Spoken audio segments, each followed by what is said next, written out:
नर्मदे हर। तो अब हम निकल रहे हैं यहाँ से और ये है उचान घाट, टाटम्बरी महाराज जी का आश्रम। देखो इतने बड़े संतों के झोपड़े में रहते हैं। तो अब बढ़ेंगे, हम जामली जाएंगे क्योंकि जामली में हमारा कुछ सामान भी आना है और मुझे जल्दी निकलना भी है क्योंकि यहाँ पे मैया का किनारा नहीं है बिल्कुल भी। और आज पहली बार ऐसी जगह में रुकूंगा जहाँ पे मैया नहीं होंगी अपनी पूरी यात्रा के समय में। तो ये हमारे लिए बड़ा मुश्किल मोमेंट होगा, लेकिन फिर भी ठीक है। अब हर जगह हर चीज़ होना संभव नहीं होता है। नर्मदे हर। तो अब हम चल रहे हैं मैया से दूर हर पगडंडी के रास्ते से, क्योंकि अब यही है 2-3 दिन, 2 दिन के बाद 3 दिन के बाद हमको मैया मिल जाएंगी फिर से, क्योंकि हमारा प्लान कुछ और है। जैसे मैंने पहले सोचा था कि मैं ऐसा भी एक दिन नहीं जाने दूंगा जिस दिन मैया का दर्शन नहीं करूंगा। ऐसा मैंने कसम नहीं खाई थी, लेकिन मतलब मन का भाव है, आज भी है। लेकिन अभी कुछ परिस्थितियां ऐसी हैं कि उनसे पार नहीं पाया जा सकता। और ये यहाँ पर मैंने कुछ मंगाया भी है, तो वो भी आ गया है, तो मुझे वहीं मिलेगा वो। तो वो भी एक दिन इसलिए भी ख़राब हो जाएगा, नहीं तो मैं बहुत तेज़ चलता और कहीं ना कहीं माई के दर्शन हो जाते। 50 किलोमीटर या कुछ तो इतना तो चल लेते। लेकिन कोई बात नहीं, एक आध दिन नहीं भी होंगे तो बड़ी बात नहीं है कुछ, क्योंकि मैया कभी कभी सोचती है कि देख लेते हैं कि कैसा भाव है इसका। और मुझे लगता है कि अगर अपन भाव से रहें तो मैया से दूर भी रह के मैया के करीब ही रह सकते हैं मानसिक रूप से, क्योंकि वो तो जा नहीं सकते दूर। अपनी मानसिक नज़दीकियाँ बनी रहेंगी मैया से, है ना। तो अब ज़्यादा सूट भी नहीं करना पड़ेगा, क्योंकि रुकेंगे भी नहीं, कहीं मैया है नहीं तो अच्छा नहीं लगेगा रुकने में, तो ज़्यादा चल भी लेंगे। नर्मदे हर। नर्मदे हर। तो हम निकल रहे हैं एक जंगल से, ज़्यादा बड़ा नहीं है, मतलब 2 पहाड़ी इतना जंगल ही है। ज़्यादा 1 किलोमीटर होगा। और जंगली जानवर भी नहीं है यहाँ पे, क्योंकि आसपास सब किसानों के खेत हैं। लेकिन अच्छा लग रहा है यहाँ पे। और रोड भी पगडंडी वाली है जो चलती रहती है हमेशा। बाइक, कार, ट्रैक्टर सब चलते हैं इस पे। और ये लोकल के लोगों का रास्ता है, लेकिन मैप में दिखा रहा है। और ये ऐसा ही रास्ता मिलेगा मुझे। हालांकि एक कच्चा रास्ता है, लेकिन यहाँ पे पहाड़ी को काट के बना है, तो पक्के जैसा ही है। आई मीन पत्थर है ना नीचे, तो एकदम डामर जैसा ही काम करता है। नर्मदे हर। नर्मदे हर। तो ये है खरदना गांव और अम्बा माता धाम करके लिखा है। उमा वीरदेव धाम खरगना ऐसा करके। कोई अच्छा मंदिर होगा, अगर होगा तो ज़रूर दर्शन करेंगे, नहीं होगा तो फिर कोई बात नहीं। अगर अपने मार्ग में ही होगा तो ज़रूर कर लेंगे। थोड़ा 1-2 किलोमीटर चलना पड़ा तो भी चल कर लेंगे, क्योंकि दर्शन का ही महत्व है। अगर ज़्यादा दूर हुआ तो फिर नहीं जाएंगे। नर्मदे हर। तो देखो यहाँ पे ये लटका था, मैं कहूँ ये कैसे हवा में तैर रहा है। पास आए तो देखा ये एक बहुत ही महीन तार से बना था, तो ये इसीलिए लटक रहा था। तो हमें इसे भी पार करना है। करंट वाला तो नहीं है, होगा तो भी कोई दिक्कत नहीं। थोड़ा लग जाएगा करंट, और क्या ही होगा। जय हो।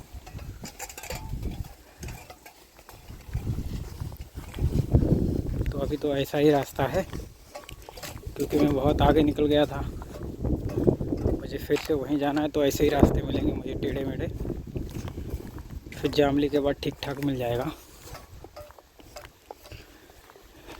यहाँ से परिक्रमावासी नहीं निकलते हैं, अलग रास्ता है। और हम अलग रास्ते से आगे, क्योंकि हम गलत गए भी थे थोड़ा। हम हंडिया से 15-16 किलोमीटर आगे तक गए थे, जहाँ तक मैया मिल सकती थी, तो वो चक्कर हो गया। जय हो नर्मदे। आज मैं नर्मदे हर देखो फिर से अच्छा रास्ता मिल गया है और हरे हरे पौधे हैं ये। हालांकि ये बहुत ख़तरनाक पौधा है, यूरोप से अमेरिका से अपने यहाँ आया है। और मैंने पहन लिए हैं आज मिट्टी के शूज़। जय हो। इतना कीचड़ था, भरा हुआ खेत था, तो एकदम से वो पैरों में शूज़ जैसे। अभी इसमें इतना वजन चिपक गया है 1-1.5 किलो। अभी धीरे धीरे छूट रहा है। ऐसा भी होता है परिक्रमा में कभी कभी।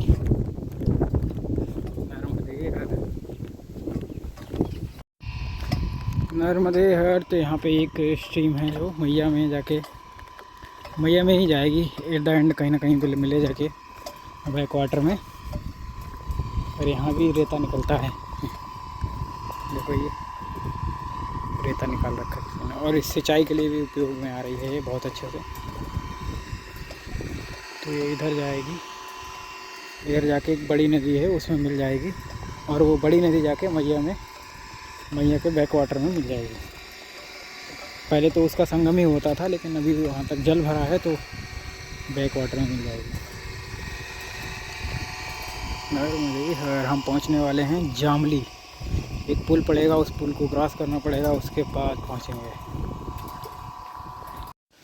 नर्मदे हर। तो ये है पंचायत घर और यहाँ पे हैं खेड़ापति जी हनुमान मंदिर और शेरा वाली मैया। जय हो, जय जयकार हो नाथ। यहाँ पे हैं मैया जी। जय हो महाराज जी। अब चलें, आगे बढ़ें। हाँ बोल से बहुत देर बैठ ली है ना जी। तो यहाँ से जामली कितना पड़ता है? 7 किलोमीटर। तो महाराज जी ने हमको यहाँ से बुला के रोक लिया, बोले आ लो बैठ लो। हमने कहा बैठ लेते हैं। फिर आनंद आया हम लोग को। क्यों महाराज जी, यही तो सत्संग है। और ये मार्ग के निशान लगे हैं, इधर से इधर जाना है। और मेरे मुंह पे सफ़ेद सफ़ेद वो करके पानी की कमी हो गई है ना। हाँ, अब पानी ज़्यादा पिया करेंगे महाराज जी। हाँ, प्यास नहीं लगी 4-5 दिन, तभी अब प्यास ज़्यादा लग रही है। नर्मदे हर, नर्मदे हर। तो हमको लगती है एक रिवर यहाँ पे, जिसके ऊपर से पुल बना है। और इसको मैं जिस गांव से आया हूँ उस गांव से पार कर सकते थे नाव से। मुझे पता नहीं था कि उधर नाव चलती है, तो मैं 3-4 किलोमीटर एक्स्ट्रा चल के इधर आ गया। पर चलो, जो होना होता है वही होता है, लेकिन कोई बात नहीं। तो ये जो रिवर है ये मैया में ही मिलेगी जाके कहीं ना कहीं, क्योंकि जितनी भी नदियां हैं वो मैया में ही जाके मिलती हैं इधर आसपास की। कोई भी मैया से विपरीत दिशा में नहीं चलती है। और ये रिवर आती है इधर से, जो कि कई किसानों के लिए बहुत ही उपयोगी है, क्योंकि सिंचाई का एकमात्र स्रोत हो गई है ना। इसी में लगा लगा के मोटर लोग अपने खेतों तक जल ले जाते होंगे। तो ये बहुत अच्छी बात है। नदियों से खूब लाभ लेते हैं किसान, और लेना भी चाहिए, क्योंकि नदियाँ कोई शर्त नहीं रखती और वो अपने लिए अपने जल को संचय नहीं करती। वो परमार्थ दूसरों के लिए ही बह रही हैं। नर्मदे हर, नर्मदे हर। तो आज जहाँ तक आपकी नज़र जाएगी गेहूँ के खेत हैं, बीच बीच में चना और मक्का है। तो वैसे अच्छा तो खूब लग रहा है, लेकिन मैया नहीं है, इतनी ही प्रॉब्लम है। और मेरा क्या है कि मैं आज पहली बार मैया जी से दूर हुआ हूँ, तो वो परेशानी है, थोड़ा एडजस्ट नहीं हो पाया। जय हो, कितनी सुंदर चिड़िया। अरे मजे, डर रही थी। एक सामने भी चिड़िया है। देखो ना, तो यहाँ पे वैसे पक्षी देखने मिल रहे, और शोर शराबा बहुत। कोई आके गाड़ी निकल गई पास से, कोई बाइक आती है, कभी ट्रैक्टर आता, कभी कार आती है। तो एक अलग ही साउंड आ रहा है। और मैया के किनारे बस मैया की आवाज़, पक्षियों की आवाज़। मतलब पूरा लगभग 100 दिन हो गया है, और 100 दिन के बाद आज एक ऐसा दिन है कि मैं मैया से करीब नहीं हूँ, दूर हूँ। और उसके बाद में जो नेचुरल आवाज़ अभी तक मैं सुनता आ रहा था, वो भी नहीं सुनाई पड़ रही है। तो आप सोचिए कितना अजीब लग रहा होगा मुझे।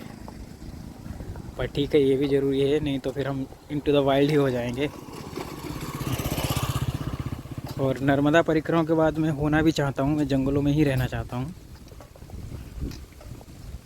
पर्वतों पहाड़ों पे ही रहना चाहता हूँ, नदियों के पास ही रहना चाहता हूँ। मुझे ये शहर गांव ये सब बहुत बहुत अलग ही लग रहे हैं अब। पता नहीं क्या होगा मेरा। नर्मदे हर, नर्मदे हर तो ये वो फूल है जो सबसे प्रिय है हमारे महादेव को, अकौए का फूल। हालांकि अकौआ का पेड़ औषधि गुणों के साथ बहुत उत्तम माना जाता है आयुर्वेद में, लेकिन इसमें एक अवगुण भी है। पता क्या है? क्योंकि जो इसका दूध है ना, वो अगर आँख में पड़ जाए तो व्यक्ति अंधा हो जाता है, हो सकता है। तो ये एक अवगुण भी है, लेकिन बाकी सारे गुण ही गुण हैं इसमें। और औषधीय पौधा है ये, इसके पत्ते के भी बहुत सारे काम होते हैं, इसकी जड़ भी काम आती है। तो देखो, जिसमें गुण होते हैं उसमें अवगुण भी छिपा होता है ना। हम लोग कभी किसी किसी के अवगुण ही देखते हैं, गुण नहीं देखते हैं, और किसी किसी के गुण देखते हैं, अवगुण नहीं देखते हैं। तो ये मानव में एक बड़ी समस्या है। हमको गुण भी देखने चाहिए, अवगुण भी देखने चाहिए, फिर उसको तोलना चाहिए। और इसीलिए कहते हैं कि कुछ भी ख़राब नहीं है, बस देखने की नज़र अच्छी है ना। अब इसे अगर इसका दूध हानिकारक होता है आँखों के लिए तो वो देखेंगे तो फिर ये तो बहुत ही बेकार है। लेकिन इसके और औषधीय तत्व जानेंगे, देखेंगे, महादेव पे जो इसका फूल चढ़ता है वो देखेंगे तो फिर ये बहुत महान है। तो बस हमारे देखने की नज़र है। और ये वो आश्रम है जहाँ मुझे आज रुकना है, यहीं मेरा सामान आ जाएगा जो मैंने मंगवाया है। एक्चुअल में टेंट है, वो हिमाचल से महाराज जी भेजे हैं हमको, मैया महाराज जी हैं, तो वो आ गया है, नेमावर में है, और जम्भेश्वर में ही है वो, नेमावर में। तो देखो कब आता है। मैंने कहा तो है वो आज भेज देंगे, कोई ना कोई आएगा ले आएगा। नर्मदे हर, नर्मदे हर तो ये है जम्भेश्वर। और मेरा जो सामान आना था वो अभी नहीं आया है, लेकिन मैं अब आगे बढ़ूँगा क्योंकि वो खिड़कियाँ तक पहुँचा देंगे ऐसा उन्होंने बोला है। अगर वो नहीं भी आएंगे तो हमारे भाई साहब हैं सुजीत जी, वो हमको ला के दे देंगे, क्योंकि वो अभी नर्मदापुरम के आसपास हैं, वो बाइक से हैं, परिक्रमा में हैं, ओंकारेश्वर वो भी जाएंगे, हम भी जाएंगे, तो वो रास्ते में दे देंगे, ऐसी कोई दिक्कत नहीं आने वाली है। ये बहुत ही खूबसूरत है आश्रम नर्मदे हर। ये रास्ता बहुत ही खूबसूरत लग रहा है, लेकिन उतना ही मेरे लिए ख़तरनाक है, क्योंकि इसमें छोटी छोटी बजरी हैं, गिट्टी, जो कि पैरों में बहुत अच्छे से चिभ रही हैं, सुइयों जैसे। तो मैं कोशिश करूँगा इधर घास पे चलने की। तो अभी मैं थोड़ा तेज़ भी चल सकता हूँ, है तो ऐसे ही करना पड़ता है रास्ते में। और कहीं कहीं पे तो बहुत अच्छी होती है रास्ता, कहीं कहीं पे बहुत ख़राब होता है, तो सब देख के निकलना पड़ता है। पिछला आश्रम बहुत खूबसूरत था, जम्भेश्वर वाला, और व्यवहार भी बहुत अच्छा था, मतलब बहुत ही अच्छा, क्या ही बताएं हम आपको, अच्छे लोग थे। और विश्नोई समाज है वो, और विश्नोई समाज प्रकृति से बहुत प्रेम करते हैं। उनका जो प्रतीक चिन्ह होता है विश्नोई समाज का, वो हिरन ही होता है। पशुओं में गाय हो, हिरन हो, कोई पक्षी हो, कोई पेड़ हो, वो बहुत प्रेम करते हैं प्रकृति से, नेचर से बहुत प्रेम है उनको। तो ये अच्छी बात है, और वो प्रकृति को ही पूजते भी हैं शायद। अच्छा लगा उनके साथ रह के। नर्मदे हर तो यहाँ पे बहुत ही ज़्यादा पेड़ लगे हुए हैं, वो भी पके पके, और मैं आसानी से इनको तोड़ भी सकता हूँ, वो भी हाथ से। लोग कितने ज़्यादा हैं, उधर भी हैं, जय हो सूर्य नारायण। तो यहाँ पर के अभी हमने सारे पके पके तोड़ लिए हैं, जैसा कि आप देख रहे हैं। इधर तो बहुत सारे लगे, और ये महादेव का बहुत प्रिय फल है, इसीलिए मेरा प्रिय फल है। हालांकि मुझे वैसे भी खट्टी चीज़ें ज़्यादा अच्छी नहीं लगती, लेकिन ये मीठे भी होते हैं, कभी कभी खट्टे भी होते हैं। थोड़े थोड़े खट्टे होते, ज़्यादा नहीं। नॉर्मली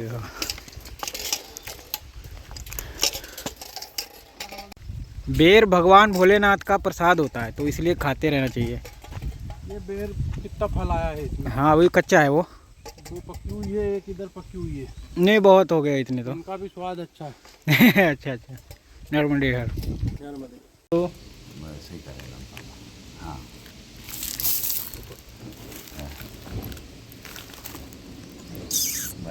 है इसकी एक माथे पर टिप मार देता हूँ मैं। अच्छा जय हो।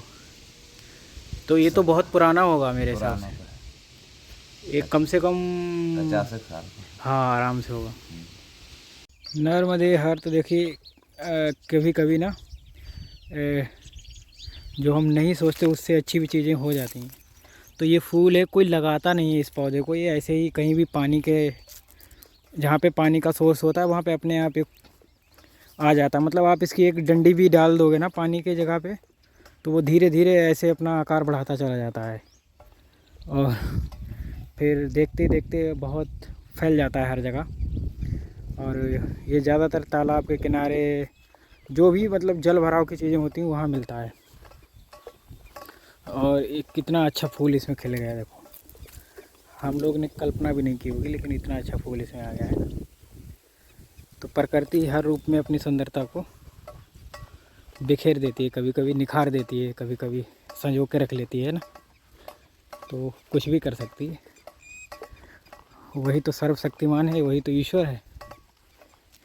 नर्मदे हर, नर्मदे हर तो एक आ गई है रिवर, जो कि क्रॉस करनी पड़ेगी, शायद आगे नाव चलती है तो नाव से निकल जाएगा। एक दूसरा भी रास्ता था वो पुल के ऊपर से, तो सारे लोग, मैंने पूछा कहाँ गए, बोले वो तो उधर से गए। फिर मैंने कहा जब जहाँ सारे लोग जा रहे हैं वहाँ नहीं जाना है अपने को, क्योंकि हमारा तो हमेशा से ही रहा है कि अकेला चलो।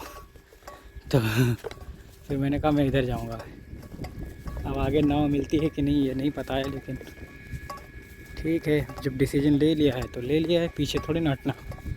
नर्मदे यार, नाव रेडी है उधर, वो आएंगे इधर लेके। जय हो, क्या कलाकारी है भैया की।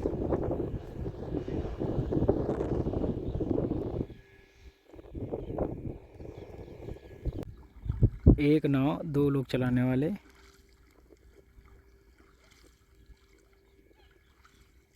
जय हो,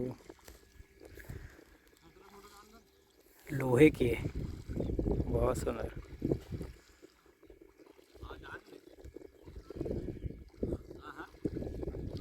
आपकी नाव तो लोहे की है। हाँ बढ़िया है। मतलब घर का बाहर से भीतर तक, हाँ भीतर से बाहर तक, और कहाँ जाए। जय हो, देखो ऐसे लग जाएगी ये जहाज लग गया पोर्ट पे। तो ये है माचक नदी, माचक, ये नर्मदा जी में आगे जाके मिल जाएगी है ना? 12 किलोमीटर आगे जाके मिलेगी। जय हो, बैक वाटर में ही मिलेगी है ना? हाँ बैक वाटर में। पर जब डैम नहीं होगा तब नर्मदा जी में ही मिलती होगी है ना? इसमें ये भी बैक वाटर ही अलग होगा ना? जय हो माई की। अब हम आ चुके हैं इस तट पे, उस पानी की टंकी के पास जाना है। गांव के रास्ते से खिड़किया एक छोटा सा कस्बा है,